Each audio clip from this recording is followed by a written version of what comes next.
बिस्मिल्लाहिर्रहमानिर्रहीम। अस्सलाम वालेकुम students, this is Mohammad Tayyab and you are watching my YouTube channel. Students, आज हम लेक्चर सीरीज स्टार्ट करने जा रहे हैं क्लास 10 सिंध बोर्ड, जो कि एक न्यू मैथ की बुक आई है। उसमें हम एक कंप्लीट लेक्चर सीरीज़ बनाएंगे और इसमें चैप्टर नंबर 1 आपका है सेट्स एंड फंक्शंस, जिसमें हम सबसे फर्स्ट टॉपिक हमारे पास सेट्स का है, जो कि आप प्रीवियस क्लासेस में डिस्कस कर चुके हैं। तो आज हम फर्दर इसको एक बार रिकॉल कर लेते हैं। Recall the sets denoted by natural, whole, integer, even, odd, prime, rational and real number system. तो स्टूडेंट्स, सेट एक फंडामेंटल कॉन्सेप्ट है मैथमेटिक्स का, जिसमें हम यूज़ करते हैं formulating and analysing many mathematical notions का। तो इसमें सबसे पहले हमारे पास जो सेट है वो एक नेचुरल नंबर का सेट होता है। नेचुरल नंबर का सेट एक ऐसा सेट होता है जो 1, 2, 3 से स्टार्ट हो। ऐसे नंबर्स जो 1, 2, 3 से स्टार्ट हो उसे हम कहते हैं नेचुरल नंबर। और अगर इसी नंबर में ज़ीरो ऐड कर दिया जाए, यानी कि ऐसा नंबर जो 0, 1, 2, 3 से स्टार्ट हो, उसे हम कहते हैं होल नंबर। और ऐसे नंबर्स जो 0, +-1, +-2, +-3 से स्टार्ट हो, उसे हम कहते हैं इंटीजर नंबर।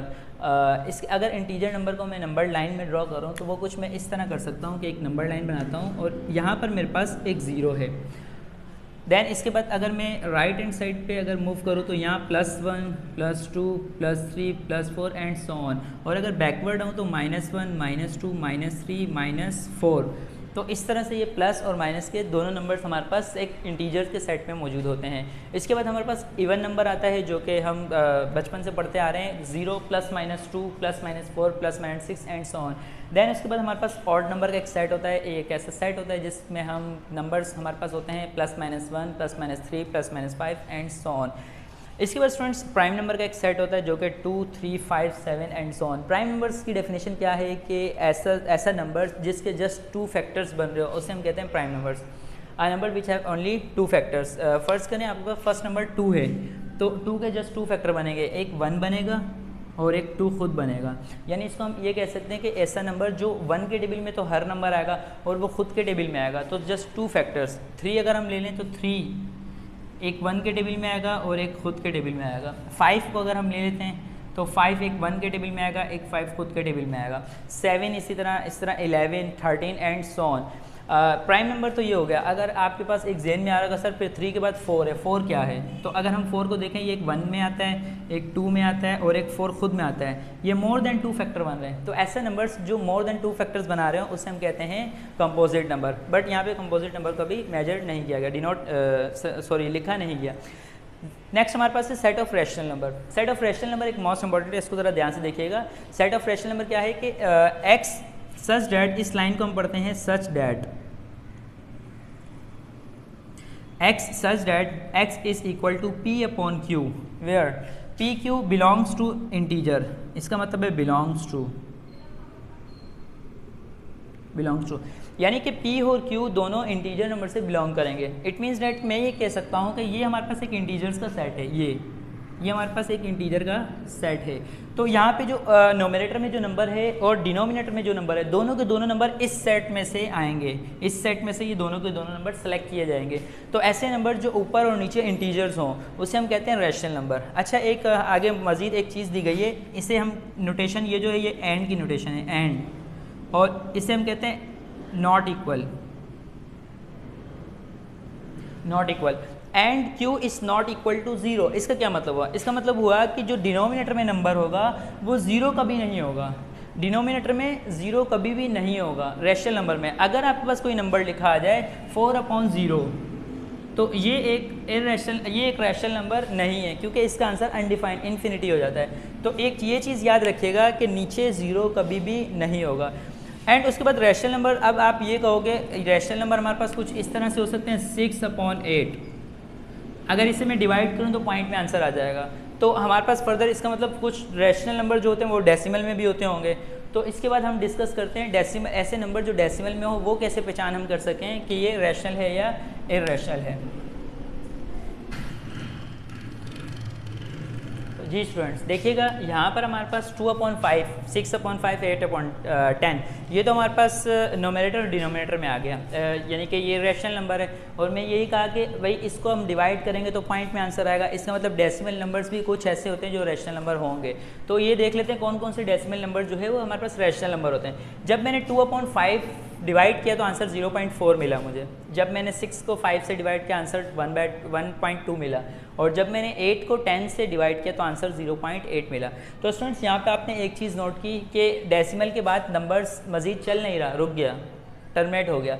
तो इस तरह के डेसिमल्स को हम कहते हैं टर्मिनेटिंग डेसिमल, यानी कि जो डेसिमल के बाद कहीं नंबर जाकर रुक जाए, इस तरह के पॉइंट्स को हम कहते हैं टर्मिनेटिंग डेसिमल पॉइंट। और ये टर्मिनेटिंग जो है ये हमारे पास एक रैशनल नंबर होते हैं। इस तरह से कोई नंबर लिखा आ जाए तो आप ये कहेंगे ये एक रैशनल नंबर है। इसी तरह रिकरिंग डेसिमल फ्रैक्शन होता है। रिकरिंग डेसिमल क्या है कि आपने दो नंबर्स को जब डिवाइड किया, 1/3 को डिवाइड किया आंसर आया 0.3333 एंड सो ऑन।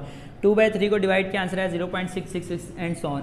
तो जब भी आपको कोई दो नंबर्स डिवाइड करने पर कुछ इस तरह का आपको रिजल्ट मिले जो रिपीट हो रहा है, नंबर ऑफ रिपीटेशन, देखें रिपीट हो रही है,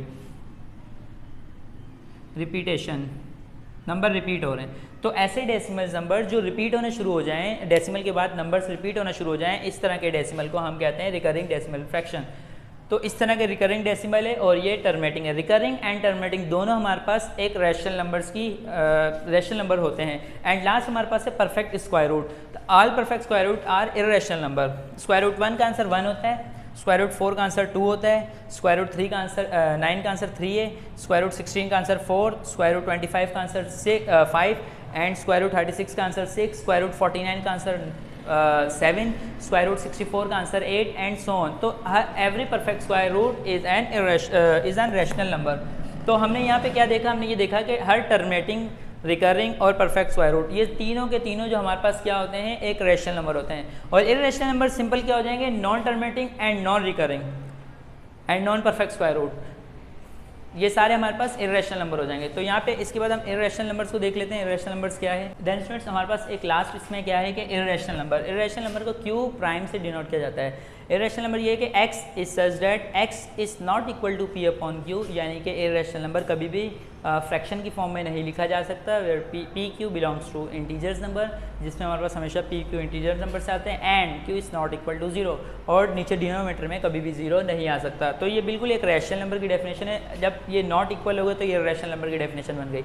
हमने रैशनल नंबर में देखा कि terminating, recurring and perfect square root they are all are rational numbers, but non terminating, non recurring and non perfect square root is called irrational number. तो यहाँ पे मैंने डेफिनेशन लिखी है non terminating, non recurring decimal fraction is called irrational numbers.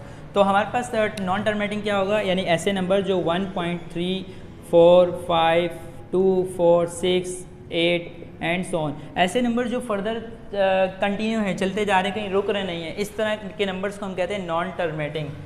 Non terminating कहते हैं इस तरह के नंबर्स को। और ऐसे नंबर जो रिपीट भी नहीं हो रहे, देखिए रिपीट नहीं हो रहा, 2, 3, 4 नंबर रिपीट नहीं हो रहा, तो ऐसे नंबर्स जो रिपीट ना हो रहे हो उससे हम कहते हैं नॉन रिकरिंग डेसिमल फ्रैक्शन। तो ये तो हो गया non terminating, non recurring decimal fractions जो कि इररेशनल नंबर होता है। इसके बाद हमारे पास नॉन परफेक्ट स्क्वायर रूट बता रहा हूँ मैं आपको। अब नॉन परफेक्ट स्क्वायर रूट क्या है ज़रा देखिएगा। स्क्वायर रूट 2, यानी कि नॉन परफेक्ट स्क्वायर रूट क्या होता है कि भाई आप स्क्वायर रूट में कोई ऐसा, आप स्क्वायर रूट लें किसी नंबर्स का, आप किसी नंबर का स्क्वायर रूट लें और उसका आंसर इंटीजर ना आए, डेसिमल में आए, तो हम कहते हैं वो नॉन परफेक्ट स्क्वायर रूट है। तो इसका अगर आंसर देखें तो ये पॉइंट में आंसर आना शुरू हो जाएगा। अगर आप इसका आंसर लें, इसका आंसर भी डेसिमल में आना शुरू हो जाएगा। अगर आप इसका आंसर लें 4 का, इसका आंसर सिर्फ 2 आएगा जो कि इंटीजर है। तो ये हमारे पास परफेक्ट स्क्वायर रूट होता है। तो हर एक नॉन परफेक्ट स्क्वायर रूट जो वो भी एक इररेशनल नंबर होता है। इसके बाद हमारे पास दो पाई, ये एक इररेशनल नंबर की एग्जांपल है, और इसी के साथ हमारे पास ई एक इररेशनल नंबर की एग्जांपल है। तो स्टूडेंट्स आई होप आपको ये समझ आ गया होगा। ऐसी ही मज़ीद वीडियोस देखने के लिए आप मेरा चैनल देखते रहिए। अल्लाह हाफिज़।